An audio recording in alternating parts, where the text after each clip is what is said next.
Hi guys, मैं Ravikant sir. आज हम लोग पढ़ेंगे नरेशन। स्टेटमेंट पढ़ेंगे गाइस। आप जानते हैं कि स्टेटमेंट कितना इंपॉर्टेंट है आपके बोर्ड एग्जामिनेशन के लिए। हाई स्कूल इंटरमीडिएट के सभी विद्यार्थी जो सीबीएसई और ईपी बोर्ड से बिलोंग करते हैं, आइए हम लोग शुरू करते हैं। सेक्शन बी के प्रथम क्वेश्चन हम लोग शुरू करते हैं गाइस, नरेशन। तो आज हम लोग स्टार्टिंग करेंगे NARRATION। ये बहुत ही इंपॉर्टेंट पॉइंट है गाइस नरेशन के बारे में। अब तक जितना आपने पढ़ा होगा, आप उस नॉलेज को मेजर करते हुए यहां से हम लोग नरेशन के बारे में सीखने का गाइस प्रयास। गाइस नरेशन बहुत ही इंपॉर्टेंट पॉइंट है। प्रत्येक कंपटीशन जो जितने भी वनडे के एग्जाम हैं सभी जगह गाइस गाइस नरेशन का हम जो है सीरीज शुरू कर रहे हैं।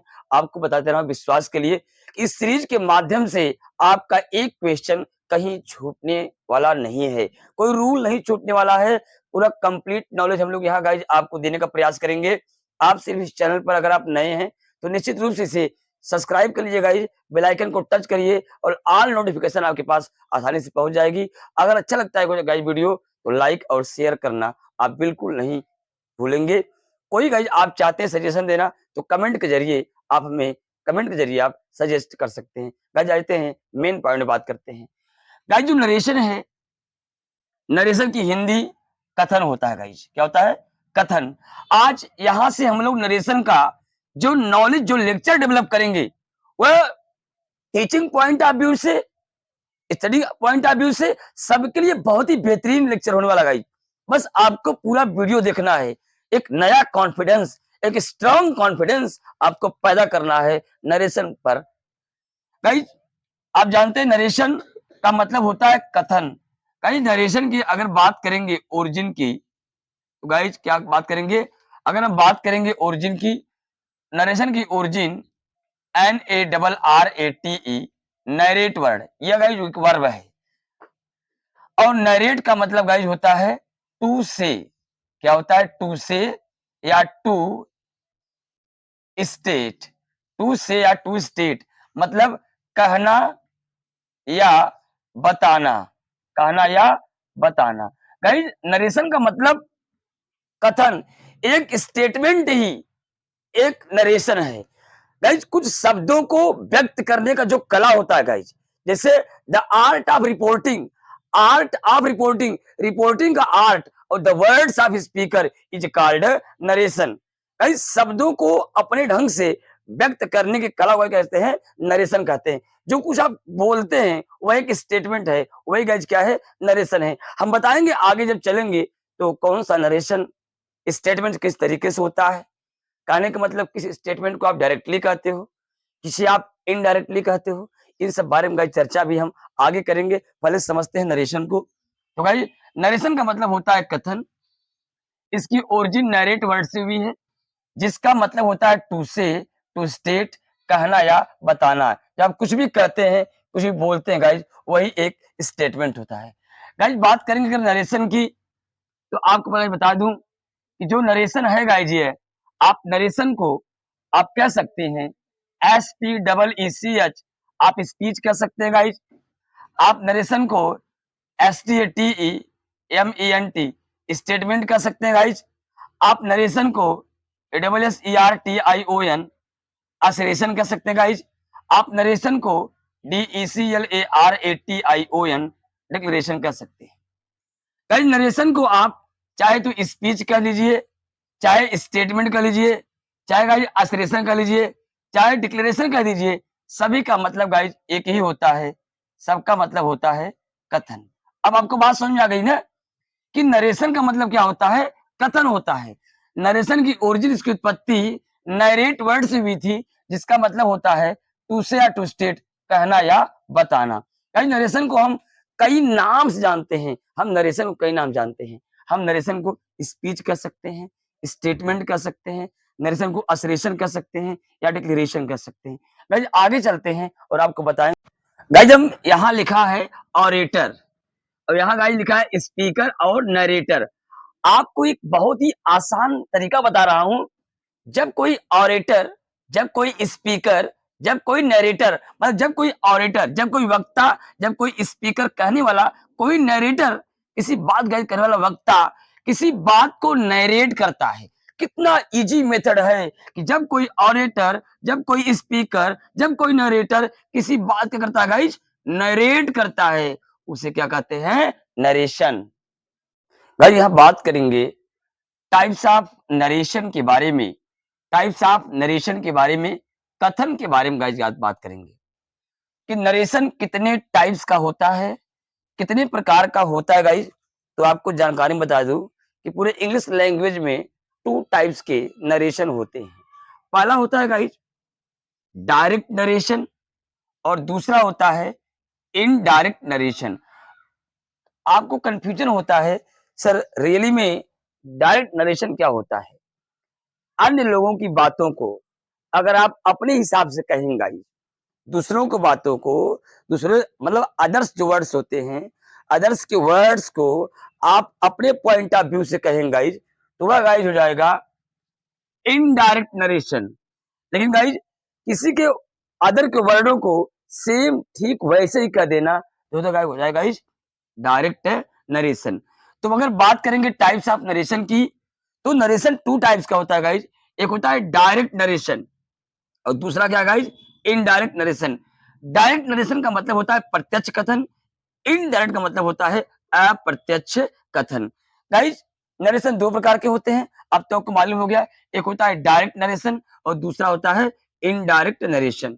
गाइज जो नरेशन होता है डायरेक्ट, इसके दो पार्ट होते हैं। एक होता है आरबी, आरबी बोले तो रिपोर्टिंग वर्ब, और दूसरा होता है गाइज आरएस, आरएस बोले तो reported speech. Guys direct narration के दो पार्ट होते हैं, आरबी और आरएस, रिपोर्टिंग वर्ब और क्या होता है गाइज? Reported speech. गाइज जो रिपोर्टिंग वर्ब होता है इसके भी तीन पार्ट होते हैं। एक आरबीएस होता है, रिपोर्टिंग वर्ब का सब्जेक्ट। एक गाइज आरबी होता है, रिपोर्टिंग वर्ब का वर्ब। और एक होता है गाइज आरबीईओ, रिपोर्टिंग वर्ब का ऑब्जेक्ट। यहाँ गाइज हमने एक वाक्य लिखा है he said to me, he said to me, comma inverted comma, they are playing. तो गाइस यहाँ लिखा है he said to me, comma inverted comma, they are playing. पहले हम पहचानेंगे कि यह जो वाक्य यहाँ लिखा है, जो स्टेटमेंट यहाँ लिखा है, क्या वह डायरेक्ट नरेशन है या फिर इनडायरेक्ट है? तो गाइस सबसे पहले डबल कामा, जहां पर कामा इन्वर्टेड कामास का प्रयोग हो, गाइस लास्ट में भी डबल कामा क्लोज हो गाइस, तो सेड के बाद यहाँ पर टू दिया हो, यह सभी आइडेंटिफिकेशन है क्या कि यह नरेशन क्या है गाइस? डायरेक्ट है। अगर गाइस ये नरेशन डायरेक्ट है तो मैंने आपको बताया कि यदि नरेशन डायरेक्ट है तो डायरेक्ट नरेशन के होंगे दो पार्ट, एक रिपोर्टिंग वर्ब होगा और एक रिपोर्टेड स्पीच। तो कामा इन्वर्टेड कामा के जो पार्ट गाइज पहले होगा यह हो जाएगा गाइज आरबी, रिपोर्टिंग वर्ब। एक बार फिर से गाइज, कामा इन्वर्टेड कामा के पहले के पार्ट को आरबी बोलते हैं और बाद वाले पार्ट गाइज इसको बोलते हैं हम आरएस। गाइज हमने यहाँ बताया है कि जो रिपोर्टिंग वर्ब होता है उसके भी तीन पार्ट होते हैं गाइज। एक होता है रिपोर्टिंग वर्ब का सब्जेक्ट मतलब आरबीएस, दूसरा है गाइज सेट टू मतलब रिपोर्टिंग वर्ब का वर्ब, और तीसरा है गाइज मी, यहाँ जो लिखा है मी, ये रिपोर्टिंग वर्ब का ऑब्जेक्ट है। एक बार फिर से रिवाइज करता हूँ। टाइप्स ऑफ नरेशन में गाइज नरेशन जो होता है वह कुल मिला करके दो प्रकार का होता है, डायरेक्ट नरेशन और इनडायरेक्ट नरेशन।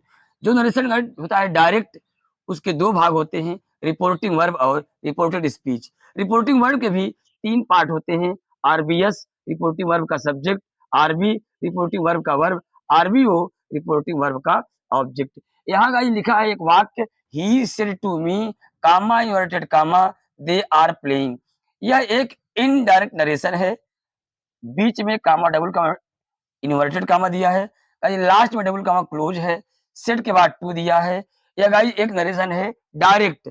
अगर ये नरेशन डायरेक्ट है इसके दो पार्ट होंगे, एक रिपोर्टिंग वर्ब होगा और एक रिपोर्टेड स्पीच। तो कामा इन्वर्टेड कामा के पहले रिपोर्टिंग वर्ब, बाद में गाइस रिपोर्टेड स्पीच। हमने कहा कि रिपोर्टिंग वर्ब के भी तीन पार्ट होते हैं, रिपोर्टिंग वर्ब का सब्जेक्ट, रिपोर्टिंग वर्ब का वर्ब और रिपोर्टिंग वर्ब का ऑब्जेक्ट। गाइज ये सेशन इतना इंपॉर्टेंट है, आप चाहे तो वीडियो से एक अच्छी नोट्स तैयार कर सकते हैं। गाइस हम बात करेंगे अब मेथड की बात करेंगे कि नरेशन को कैसे डायरेक्ट से इनडायरेक्ट में गाइस बदलेंगे। गाइस यहाँ हमने 7 स्टेप लिया है। पहला है rules of connective. Rules of connective ये पूरा रिपोर्टिंग वर्ब का पार्ट है। गाइस प्रत्येक सेंटेंस में इसमें अलग अलग परिवर्तन होगा, अलग अलग कलेक्टिव वर्ड आएंगे, अलग अलग तरीके से जोड़ना है, विशेष तरीके से आपको ध्यान देना होगा। जनरल रूल्स क्या होता है गाइज इसको भी हमको देखना है।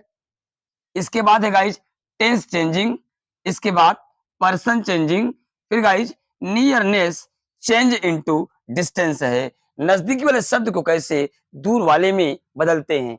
गाइज जनरल रूल्स के बाद टेंस चेंजिंग बहुत ही इंपॉर्टेंट है, पर्सन चेंजिंग और भी इंपॉर्टेंट है। और जहां तक गाइज बात करेंगे नियरनेस चेंज इनटू डिस्टेंस की, तो गाइज यह भी नरेशन में बहुत ही इंपॉर्टेंट पॉइंट है। गाइज यहाँ लिखा है एक्सेप्शन ऑफ टेंस। अक्सर क्वेश्चंस कभी कभी एक्सेप्शन ऑफ टेंस काल के अपवाद से बन जाते हैं गाइज।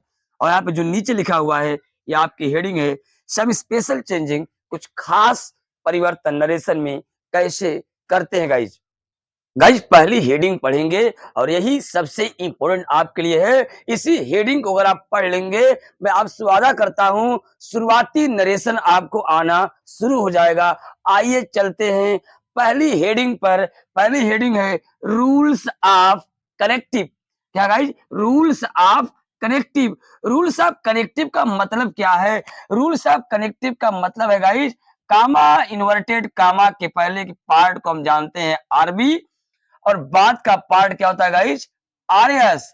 यहां सीखना है कि हम क्या यूज करते हैं अपने आरबी में, क्या यूज करते हैं कामा इन्वर्टेड कामा के स्थान पर। तो गाइज पहली हेडिंग है रूल्स ऑफ कनेक्टिव।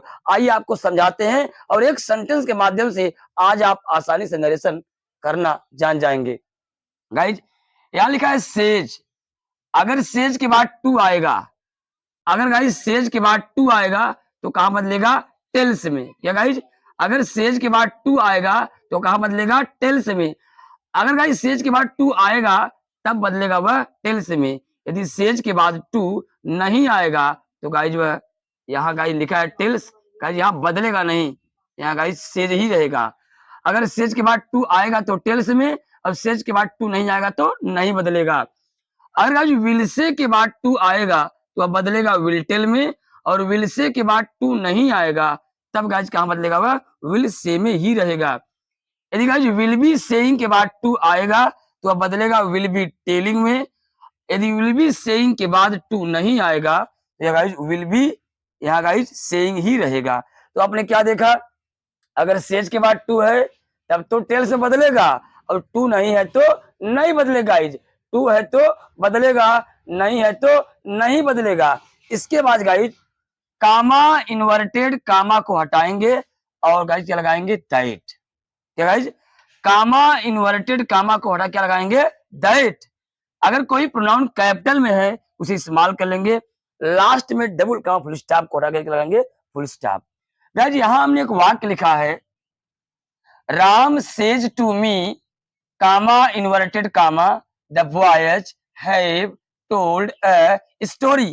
गाइज मैं आपको बता दूं जो यहाँ पे सेंटेंस लिखा गया है, Ram says to me comma inverted comma the boys have told a story. कहा है गाइज एक रूल आपको जानना पड़ेगा, एक बहुत ही महत्वपूर्ण रूल है।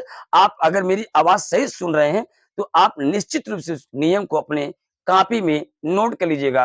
गाइज रूल यही है, यदि आरबी का टेंस प्रेजेंट या फ्यूचर में हो तो आरएस के टेंस में कोई परिवर्तन नहीं होगा। अगर इस वाक्य को हम लिखेंगे तो लिखेंगे राम, राम। अब गाइस यहाँ लिखा है सेज टू। क्या लिखा गाइस? Says to. और गाइस अगर सेज के बाद टू आएगा तो कहां बदल जाएगा? टेल्स में। ठीक है जी ना, कोई दिक्कत नहीं है ना। राम का आपने राम लिख दिया, सेज के बाद टू दिया है, और जब सेज के बाद टू आएगा कहां बदलेगा? टेल्स में। तो राम का राम, सेज टू का टेल्स में। इसके बाद ध्यान दीजिएगा मी, कोई दिक्कत नहीं है। अब कामा इन्वर्ट कामा को आप हटाइएगा तो वहां क्या लगाइएगा? दैट। लगा दिया THAT दैट।